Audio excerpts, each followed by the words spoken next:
और मांगते तो मांगते क्या मांगते, बेटा मांगते। किसी को बेटी मांगते हुए देखे जी आप? देखे नहीं? देखे नहीं। अल्लाह रहम करे, अल्लाह रहम करे। जिस बेटी से इतनी इज्जत इंसान को दी गई, उसी बेटी को आज इंसान बोझ समझता है। मुझे बताओ, नबी सल्लल्लाहु अलैहि वसल्लम को बेटियों के जरिए इज्जत नहीं दी गई, तो क्या अल्लाह फिर हमको बेटियों के जरिए इज्जत नहीं देगा? बेटे और बेटियां ये दोनों हमारे लिए अहम है, ये दोनों की हमको तरबियत करनी है। लेकिन आज हमारे माहौल और माशरे में क्या करते हैं, बेटों को अहमियत देते हैं, बेटियों को अहमियत नहीं देते। और आज इंडिया में सबसे ज्यादा, पूरे वर्ल्ड में सबसे ज्यादा बच्चियों को अबॉर्शन जो किया जा रहा है ना, लड़कियों का, वो इंडिया में किया जा रहा है। बेटी मालूम है, माँ के पेट में अगर मालूम हो जा रहा बेटी हो तो उसको वहीं पर खत्म कर दिया जा रहा। और आज आप देख लीजिए, कोई नया शादीशुदा जोड़ा है तो पहले क्या बोला जाता जी, मुंह क्या खुलता, पहले क्या होना बोल के, अल्लाह तुमको बेटा दे दे। बेटा खैर है, अगर खैर होता तो क्या लगने भी से तुमको अल्लाह खैर अता नहीं करते?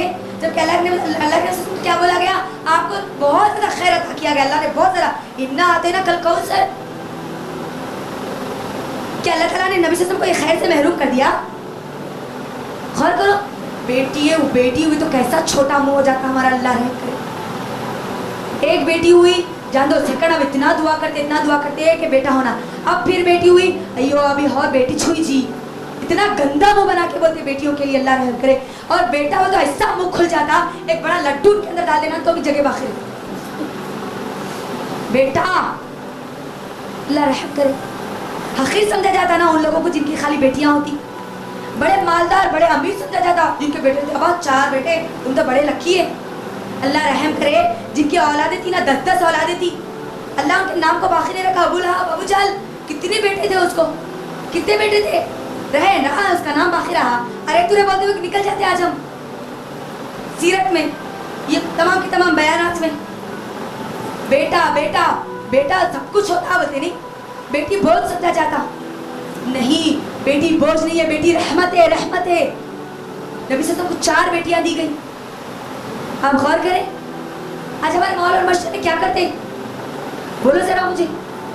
बेटियां आई हो, 4 बेटियां जी, कितना गंदा वो बना के बोलते नहीं, 4 बेटियां है, कैसा होता कि क्या है, तुम पैदा करें अम्मा, तुम उनका रिस्क देंगे, तुम उनकी तकदीरें लिखेंगे। गौर करो, बेटियां, यकीन मानो बेटियां, नबी सल्लल्लाहु अलैहि वसल्लम ने सिवाय यतीम के, जैसा कि मैंने कल भी आपको बताया था, यतीम की परवरिश पर और बेटियों की परवरिश पर, सिर्फ इन दोनों की परवरिश पर कहा है नबी सल्लल्लाहु अलैहि वसल्लम ने कि जन्नत में वो मेरे साथ इस तरीके से रहेंगे। अगर कोई 2 बेटियों की परवरिश करेंगे तो नबी सल्लल्लाहु अलैहि वसल्लम के साथ ऐसा रहेंगे। वो बेटियों की अच्छी तरबियत करेंगे, उनके नेक और साले बनेंगे, उनकी अच्छी जगह निकाह कर देंगे तो अल्लाह के नबी सल्लल्लाहु अलैहि वसल्लम के साथ ऐसा रहेंगे। मुझे बताओ, बेटों की परवरिश पर क्या कभी जन्नत की बशारत दी गई? एक हदीस बता दो, चैलेंज है मेरा, आपको एक हदीस की नहीं मिलेगी। लेकिन बेटी की परवरिश पर दिया गया ना, और आज हम बेटा सब कुछ समझते ना। 2 बेटियां हो गए, अब तीसरा एक ही चांस है, तो कितने काका नहीं जाते, बोलो मुझे, लोग काका नहीं जाते। बेटा होना, बेटा होना, बेटा होना, बेटा होना, बेटा होना, हर एक को यही बोलते बेटा होना, बल्कि दुआ करो जी, दुआ करो जी, दुआ करो जी।